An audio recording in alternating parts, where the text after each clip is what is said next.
Dan back here with the Regular Guy Garage. Got the car pretty much ready to go, ready to start up, got it filled with oil, got the fuel system ran. Everything is done. The only thing missing off this car is the blow-off valve because I don't have it in yet, and then I just have to route the vacuum hoses. Plus the way that they actually say in the On3 instructions how to route the boost controller and all that stuff, or yeah, the boost controller, and hook up the wastegate. The reason why I don't want to hook it up that way is because it has you either run a vacuum hose off the vacuum tree with this T, which is what I started to do. And then, I mean, I don't really want vacuum pulling on that wastegate the whole time, or find a spot on the intake. What a lot of people do is some intakes will have a port like right here, but I don't have that. The best way to do it, or the way that they recommend that you do it, is to run a line directly off the turbo. And so now, in the On3 turbo, it has the boss here, but there's no, it's not threaded or anything. So what I'm going to end up doing is loosen the bolts for the turbo, the clocking bolts, and then remove this coupling. I'm going to rotate the turbo, stuff a rag inside of it, drill and tap that out for the fitting. Then we'll go ahead, clean all that stuff out, screw the fitting in there, and then the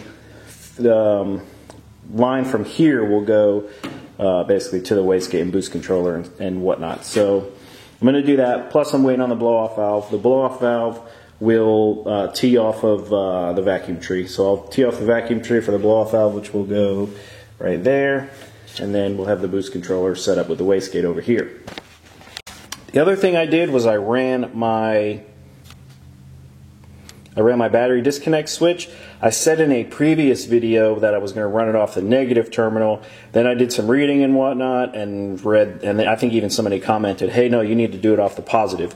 And so, I mean, it looks kind of, you know, junky now because I have the wires running everywhere, and I need to clean them up. But basically what I have it running off of is this line goes up to the solenoid, and then this other line comes back around to the positive post on the battery, and then I can turn it either on or off from right here. That's needed, as well as, okay, got the fuel system completely ran, got a vent. This is the return line. Well, you can't see. I put some rubber hose here too, so that the lines won't get all messed up. The supply line is right here. We'll go over that in a second. But what I need to do is build a firewall. I'm going to get some sheet metal or something. Just create a firewall that this way when I close the hatch down, it'll seal it off, because you have to have a firewall if you move the fuel cell to the rear. Some of the smaller tracks and stuff, you know, I can race at because they don't even do like a tech inspection or nothing. I want this thing, you know, to be fully ready to go, safe, you know, and if, you know, a fire should happen, I'd rather have that firewall blocking the fire from coming up to where I'll be sitting right there.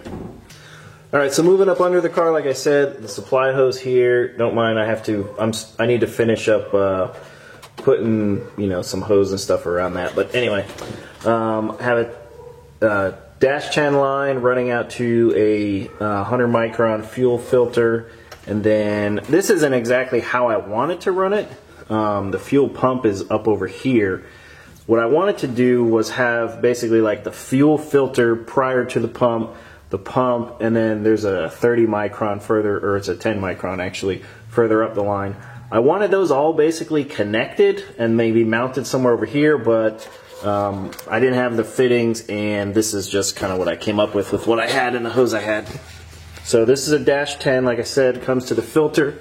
Another dash 10 goes to the pump, and again, I need to tie this. This is the ground wire. I didn't have black wire, so I had green, whatever. And then this is the power wire.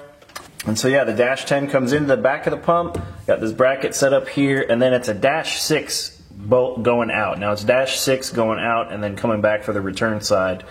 As I move up, I'll probably actually switch this to a dash 8. I just had dash 6 for now, and I've read dash 6 is, I mean, more than enough for what I'm going to be doing for right now.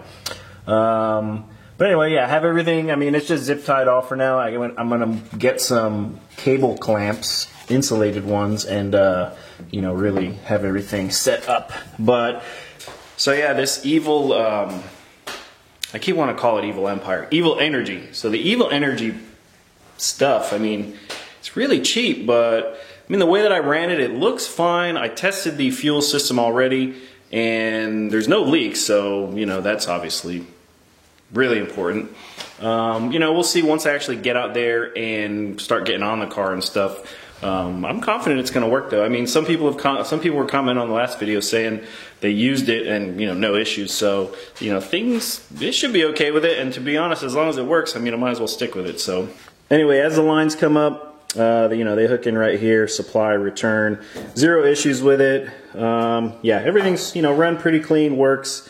No complaints at all from me as far as the fuel system. Now, as far as electrically how this is set up, that 10 gauge wire comes off of the fuel pump, and then it plugs into port 3 right here.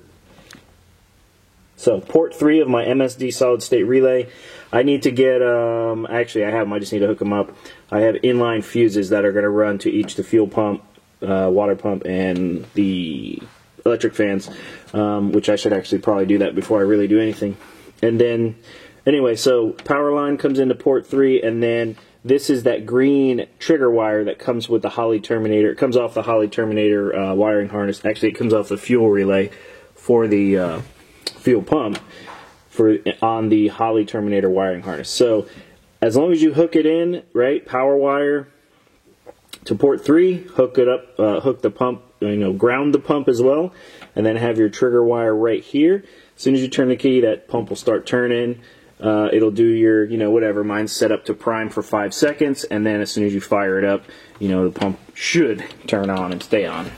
Other thing too, important with a fuel system, if you are doing like a fuel cell or whatever, this is a rollover vent, right? So this is a vent. The tank vents. It goes outside of the car on the right-hand side, but there's like a check ball in here. So basically, if a rollover was to ever happen, which hopefully we don't have to ever deal with that, that check ball will slam shut and it will not spill fuel out of the fuel cell. It'll all stay in there. So it allows it to vent, but that check ball will keep it slammed shut just in case. Alright guys, well, I guess I'll take you along for this ride. So what I'm going to do is just kind of mark this in the center, punch it. I need to stuff a rag up in here. I need to stuff a rag up in there, and then, yeah, I could drill it out, tap it, pull my rag out, and you should be good to go.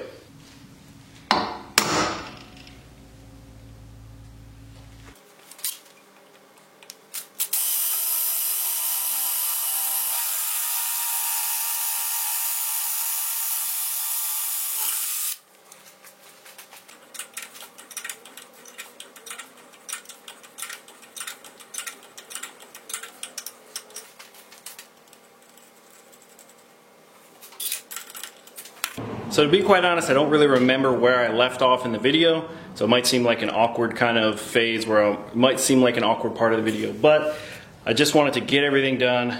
I got everything that I can get done.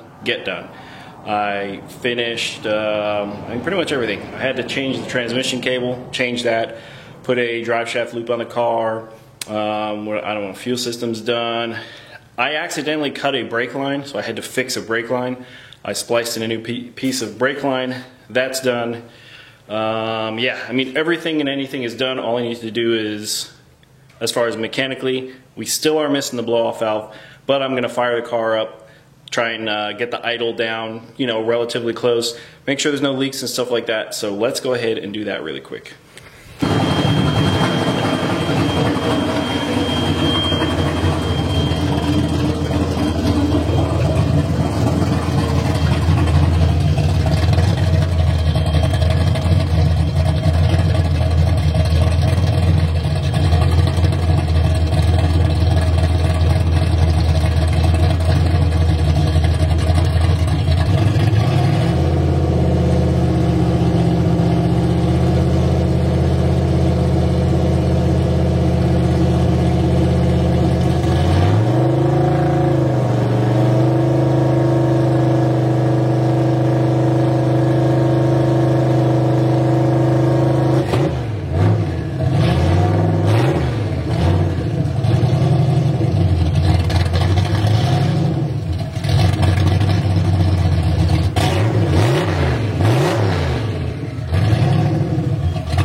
Guys, so I'm really sorry. I was so excited I forgot to hit play. And so you missed the first initial start. But I mean, as you can see, it started right up. Still finagling with the tune just to get it to idle right. I'm like 27, it's pulling like 27% fuel out. So I've got the idle relatively close to where it's like 1 or 2. I'm not really gonna go too crazy, obviously, because I still have that blow off valve off, so it's leaking, you know, whatever out of there. But I just wanted to fire it up, make sure there's no leaks. And as you guys can see, there is no leaks. There's some residual water here and there, not a huge deal. Aside from that, the smoke coming off, obviously, like, all this stuff is new. It has oils and stuff from me touching it and whatever on it, so there's that. Yeah, everything else, everything pretty good. It's almost too good to be true. You know, the way this car has been treating me, this is definitely too good to be true right now. So something's got to be lurking. Something has to be. I did forget to tighten that clamp up right there. It's not a huge deal. I just went ahead and tightened it really fast. But yeah, I mean, we're looking good. No issues. I don't like the way that clamp is sitting. That clamp right there, that hose clamp, it's for the turbo drain. It's hard to get it in there, and it looks like it's below it, so I don't like that. That's the last thing I need, is for this drain hose to pull off or something and then catch on fire. So I'm gonna pop that off, and probably what I'm gonna do, man, I don't like the way this drain is set up at all. Where is that water coming from?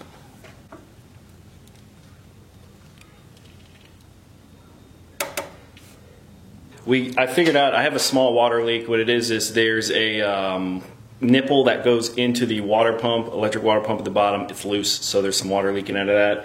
So I'm gonna let the car cool down, take that off. Luckily, I just put water in it, so it's just gonna be water spilling on the ground when I do that. And then I'm gonna fix that drain hose. Probably not today, probably some other day. But all I'm gonna do right now is get to working on this front bumper, get it cut out, and then get that slapped in the car. But we're looking good once that blow-off valve gets here. I'm hoping it's Monday. On3 sent me a package. It doesn't say what it is. Hopefully that's it. If not, what I'll probably do is just order one, because at this point, I mean, I can get the car completely done, and the blow-off valve is easy. I'll literally just put it on, run a vacuum hose from the vacuum tree down to the blow-off valve, and be ready to rock. So I'm going to do that, test drive the car a little bit, try and get the tune right. And then I'm going to keep it on low boost only. Basically, my goal is to master low boost, which it should be about 6 pounds, give or take. I'm going to master that as best as I can, get it dialed in as best as I can, and then we'll start cranking it up. So yeah, we'll see, guys. Anyway, that's going to be it for this video. I hope you guys like the direction this car is going. I hope you guys are liking the channel and the content. If you are, make sure you hit subscribe. If you like the video, give it a thumbs up. You don't follow me on Instagram, @RegularGuyGarage. As always, thanks for watching. Take care. We'll see you in the next one.